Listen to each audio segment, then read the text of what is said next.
We have a very unfortunate video coming out of Afghanistan. It's some of our Marines, and we're going to show you the video. Obviously, very newsworthy here.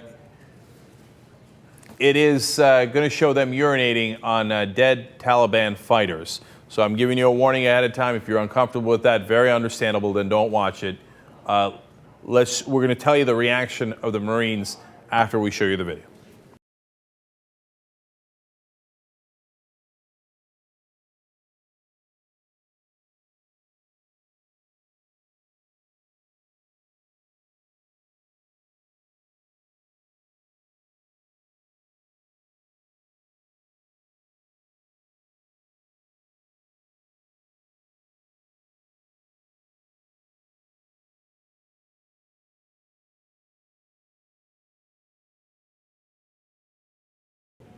All right, you see what's happening. Then they were referring to some older cases that happened.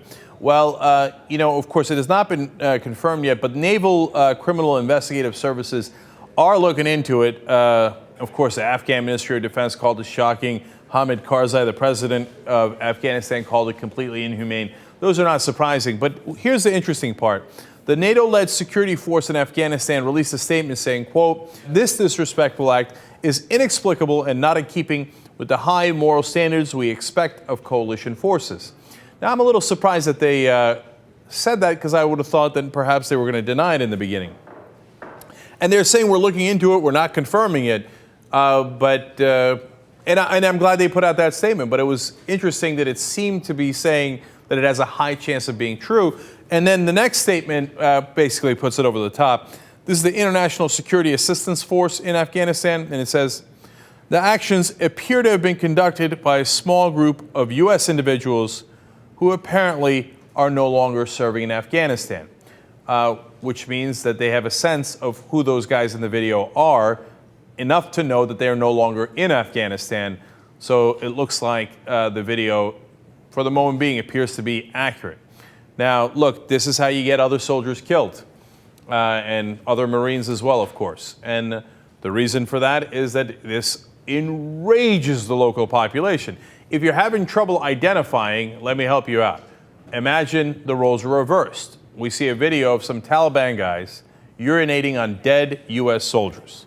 What do you think the reaction here in the U.S. would be? We'd stay in Afghanistan till the year 3000, okay?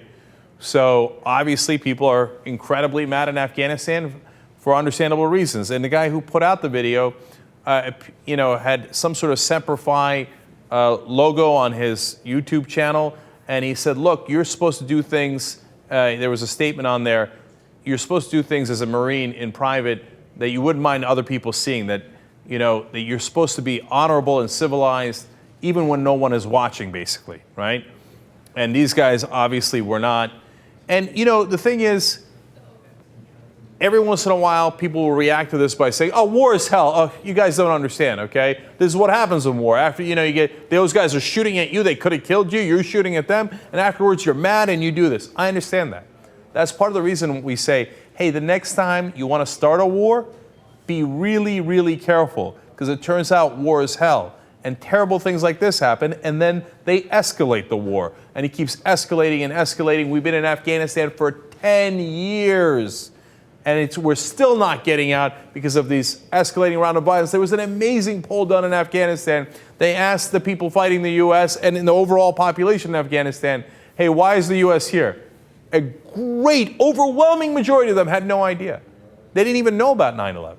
So why are they fighting us? They're fighting us because we're fighting them. They're fighting us because of videos like this.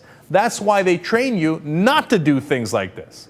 But once a war starts, it spirals out of control. And you have moments like this, which are going to be horrible for the American image all across the world, and who are unfortunately going to be a good recruiting tool for people who hate us. That's why you've got to be careful. And it's pertinent not just for Afghanistan, but right now, all of our foolhardy politicians are warmongering against Iran.